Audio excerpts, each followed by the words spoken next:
नमस्कार मित्रांनो, लग्नाची बेडी या मालिकेच्या आजच्या भागात आज आपण बघणार आहोत. सिंधू हॉस्पिटलला आलेली असते, परंतु खूप टेन्शनमध्ये असते. त्यावेळी तिची मैत्रीण विचारते की काय झालं, घरी काही प्रॉब्लेम आहे का. सिंधू म्हणते की आज घरी पूजा आहे, ब्राह्मण भोजन आहे आणि राघव सरांनी काकूंना सांगितलंय की आम्ही दुपारच्या जेवणापर्यंत घरी पोहोचू. मला सांग आपण कसं पोहोचणार आहोत. आता सर्जरी झाल्यानंतर मला सरांना रिक्वेस्ट करावी लागेल आणि कसं काय होईल सगळं शक्य. तेवढ्यातच सर येतात आणि खुर्चीवर बसतात. तेव्हा सिंधूची मैत्रीण म्हणते की सिंधू, मला नाही वाटत की आज तुला सर सोडतील. सिंधू म्हणते की मलाही तेच वाटते, पण विचारावं तर लागणार आहे. सिंधूची मैत्रीण म्हणते की विचारून बघ, पण जरा अंदाज घेऊनच विचार. माफ करा मित्रांनो, पण जर तुम्ही चॅनलवर नवीन असाल किंवा अजूनही चॅनलला जर सबस्क्राईब केलं नसेल तर प्लीज सबस्क्राईब करा आणि बेल आयकॉनवरही क्लिक करा. स्टार प्रवाहावरील सर्व मालिका तुम्हाला आमच्या चॅनलवर बघायला मिळतील. धन्यवाद. सिंधू सरांना म्हणते की सर आज आमच्या घरी पूजा आहे, ब्राह्मण भोजन आहे, त्यामुळे मी जरा आज हाफ डे घेऊन. त्यावर डॉक्टर चिडतात. म्हणजे अच्छा, म्हणजे पेशंटने तुमच्या घरी पूजा आहे का, काही ब्राह्मण भोजन आहे का हे बघून आजारी पडायचं का आणि मग त्यांनी हॉस्पिटलमध्ये यायचं का. माणसाचा जीव वाचवण्यापेक्षा तुला तुझ्या घरची पूजा महत्त्वाची वाटते. मग तू डॉक्टर कशाला झालीस, लग्न करून स्वयंपाक करायचा ना. तुमच्यासारख्या डॉक्टरची ह्या मेडिकल फील्डला गरजच नाही आहे. तुम्ही दोघीही एक गोष्ट लक्षात ठेवा हां, असे फालतू एक्सक्यूज मला अजिबात चालणार नाही आणि अशा फालतू गोष्टींसाठी तुम्हाला सुट्ट्यासुद्धा मिळणार नाही. कोणी मरायला टेकल्याशिवाय सुट्टी हा शब्द मी अजिबात ऐकून घेणार नाही. जोपर्यंत मी ह्या हॉस्पिटलमध्ये आहे तोपर्यंत तुम्हालाही थांबावं लागेल. Is that clear. सिंधू म्हणते की येस सर. डॉक्टर म्हणतात की आज आपल्या 3 सर्जरी आहे आणि तिन्ही सर्जरीला तुम्ही माझ्यासोबत असाल आणि तशी ही सर्जरी नसली तरी तुम्हाला जाता आलं नसतं. So focus on your job. Sindhu मनात विचार करते की आता हे डॉक्टर मला सोडतील असं काही वाटत नाही. घरी जाऊन आता मला काकूंचा ओरडा सहन करावा लागणार आहे. तर इकडे ब्राह्मण आलेले असतात आणि त्यांना बसवून ठेवलेलं असतं. राणी म्हणते की मामी आता काय करायचं, सिंधू येईपर्यंत यांना असंच बसून ठेवायचं का. राजश्री म्हणते की अगं बाहेरच्यांसमोर तरी गप्प बस.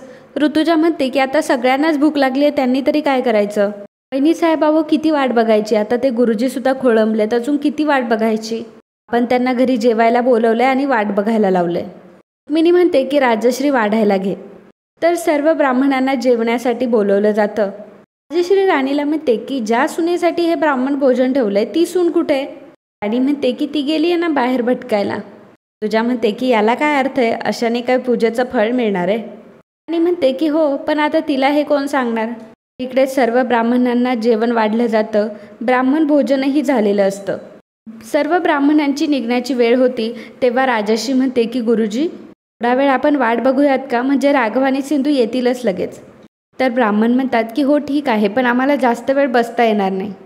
त्यानंतरसुद्धा ब्राह्मण खूप वेळ थांबतात आणि नंतर म्हणतात की आम्हाला आता निघावं लागेल. रुक्मिणी म्हणते की हो ठीक आहे, आमचंच चुकलं, तुम्हाला उगाच आमच्यामुळे ताटकळत बसावं लागलं. आता तुम्ही असं म्हणून ब्राह्मण तिथून निघून जातात. इकडे सायंकाळच्या वेळी रुक्मिणी म्हणत असते की सिंधूचं हे असलं वागणं मी अजिबात खपवून घेणार नाही. आज इतका महत्त्वाचा दिवस होता आणि सिंधू वेळेवर घरीसुद्धा आली नाही. आणि म्हणते की हो ना, हिंमत कशी काय झाली तिचं असं काही वागायची. आम्ही आहो, तुम्ही तिला अधिकार दिलेत ना, म्हणून स्वतःची मनमानी करत असते ती. तिला जबाबदारीची साधी जाणीवसुद्धा नाही आहे. आणि राजश्री मामी, तुम्ही तर म्हणाला होता ना की सिंधू वेळेवर घरी येईन, नाही आली ती. राजश्री म्हणते की एखाद्या कामात अडकले असतील दोघंही, काहीतरी अडचण आली असेल. रुक्मिणी म्हणते की याचं स्पष्टीकरण तिला द्यावंच लागणार आहे. त्यातच सिंधू तिथे येते. सिंधूच्या मागोमाग राघव देखील आलेला असतो. रुक्मिणी सिंधूला विचारते की इतक्या उशिरा काय येतेस, तुला माहीत होतं ना घरी पूजा आहे, ब्राह्मण भोजन आहे. अगं तू असं कसं काय वागू शकतेस, हा सगळा घाट तर तुझ्यासाठी घातला होता ना, ही तुला यायला उशीर का झाला. तर सिंधू म्हणते की काकू मला उशीर झाला हे मला माहिती आहे, पण तो उशीर होणारच होता. रुक्मिणी म्हणते की राघव जाताना सांगून गेला होता की नाही तुम्ही जेवणाच्या वेळेपर्यंत याल म्हणून. सिंधू म्हणते की आता मी तुम्हाला खरं सांगूनच टाकते. त्यावर रुक्मिणी म्हणते की खरं सांगून टाकते म्हणजे काय चाललंय नक्की. सिंधू सांगते की राघव सर खोटं बोलले तुमच्याशी. हॉस्पिटलमध्ये गेले होते माझ्या इंटर्नशिपसाठी आणि राघव सर स्टेशनला गेले होते.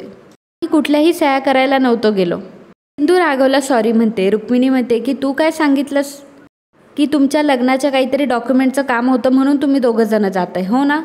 तू खोटं बोललास राघव. राघव म्हणतो की हो काकू, पण जर मी तसं केलं नसतं तर तू सिंधूला घराच्या बाहेर निघूच दिलं नसतं आणि आज तिला घराबाहेर जाणं खूपच महत्त्वाचं होतं. पण प्लीज तू सिंधूला काहीच बोलू नको, हा सगळा प्लॅन फक्त माझा होता. आणि म्हणते की मामी बघितलंच, मी तुम्हाला हेच म्हणत होते. राघव सिंधूसाठी स्वतःचे संस्कारसुद्धा विसरलाय. म्हटलं होतं ना तुम्हाला की सिंधूचा आगाऊपणा राघवमध्ये उतरत चाललाय. रुक्मिणी म्हणते की थांब, मला बोलू दे. हे सगळं काय चाललंय राघव? अरे मी सिंधूवर एवढी मोठी जबाबदारी टाकली आहे, रोज तिला एक एक गोष्ट शिकवण्याचा प्रयत्न करतेय आणि तरीही तू असं वागला तर कसं होईल? राघव म्हणतो की मग मी काय करू सांग काकू. तेव्हापासून सिंधूवर ही जबाबदारी टाकली आहे तेव्हापासून घरातले काही लोक सिंधूला त्रास देण्यासाठी अजून काहीतरी करताय. रुक्मिणी विचारते की अरे काय बोलतोयस तू? राघव म्हणतो की खरं तेच बोलतोय. तर मी तुला अजून खरं सांगितलं असतं तर मधूने तुझे अजून कान भरले असते की तू सिंधूवर नाराज झाली असती. त्यावर राणी म्हणते की मी? राघव म्हणतो की हो तूच. मला काय वाटलं मला कळणार नाही, फक्त मी दुर्लक्ष करतोय याचा अर्थ असा होत नाही की मला काही समजतच नाही. रुक्मिणी म्हणते की अरे पण आज घराबाहेर जायची काही गरज होती का? मी तुझ्या बायकोला काय रोज कामासाठी लांबून ठेवते का घरी? आज एक दिवस घरी पूजा होती, ब्राह्मण भोजन होतं, तर घरी थांबली असती तर काय झालं असतं? सिंधू म्हणते की काकू मला तुमचं सगळं म्हणणं मान्य आहे, पण मी अशी ऐनवेळी सुट्टी नाही ना घेऊ शकत. मला जर तुम्ही आधीपासून सांगितलं असतं तर मी कदाचित काहीतरी मॅनेज केलं असतं. माझे सिनियर डॉक्टर हे खूप स्ट्रिक्ट आहे आणि त्यांना मला सुट्टी घेतलेला अजिबात आवडणार नाही. सुट्टी तर सोडा, मी 1 सेकंड लेट जरी गेले तरीही त्यांना ते चालत नाही. त्यामुळं मला ऐनवेळी काहीच करणं पॉसिबल नाही झालं काकू. राघव म्हणतो की हे खरं आहे आणि म्हणूनच मला खोटं बोलावं लागलं. आणि माझी अशी अजिबात इच्छा नाही आहे की या घरातल्या जबाबदाऱ्या पार पाडताना तिने आपल्या करिअरकडे दुर्लक्ष करावं. आपल्या सगळ्यांना माहिती आहे की सिंधू इथे डॉक्टर बनण्यासाठी आली आणि डॉक्टर बनण्यासाठी तिने किती कष्ट घेतले हे सगळ्यांनाच माहिती आहे. घराच्या जबाबदाऱ्या आणि सर्व नंतर आलं. राणी म्हणते की अच्छा, म्हणजे तिला सगळं माफ, राईट? ती वाटेल तसे वागेल आणि तू मला का दोष देतोय? मी जे बोलले त्यात काय चुकीचं होतं? आज घरात पूजा होती आणि घरातल्या सुनेने घरात राहणं जास्त इम्पॉर्टंट होतं. पण आज सिंधू नाही तर तुम्ही दोघं सुद्धा गायब होतात. राघव म्हणतो की सिंधू नव्हती तर काही अडलं का? कोणाचा काही प्रॉब्लेम झाला का? पण सिंधू जर आज घराबाहेर पडली नसती तर तिच्या इंटर्नशिपसाठी आणि करिअरसाठी खूप प्रॉब्लेम झाले असते. आणि म्हणते की तिथं प्रॉब्लेम झाला असता आणि मग इथल्या जबाबदाऱ्यांचं काय? घेतली आहे ना हिची जबाबदारी, मग ती कोण पूर्ण करणार? राघव म्हणतो की शटअप मधू, आणि उगाच मला अक्कल शिकवायची अजिबात गरज नाही आहे. सिंधू तिची प्रत्येक जबाबदारी अगदी व्यवस्थितपणे पार पाडत आली आणि इथून पुढे पण पाडेल.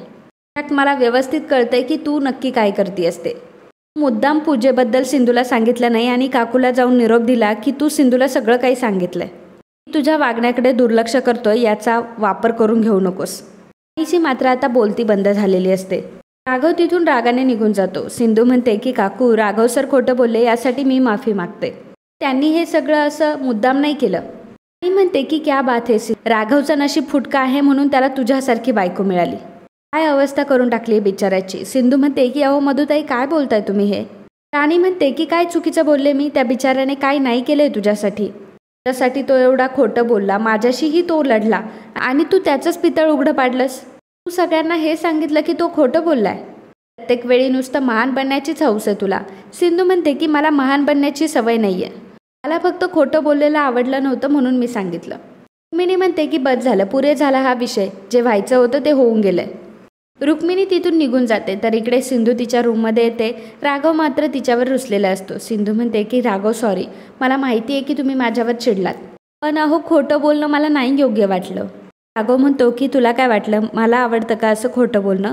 पण मी तुझ्यासाठी खोटं बोललो आणि मी तुला हेही सांगितलं की माझ्याकडून परत अशी गोष्ट होणार नाही.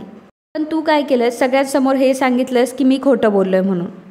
सिंधू म्हणते की राघव, मला तुम्हाला सगळ्यांसमोर खोटं पाडायचं नव्हतं.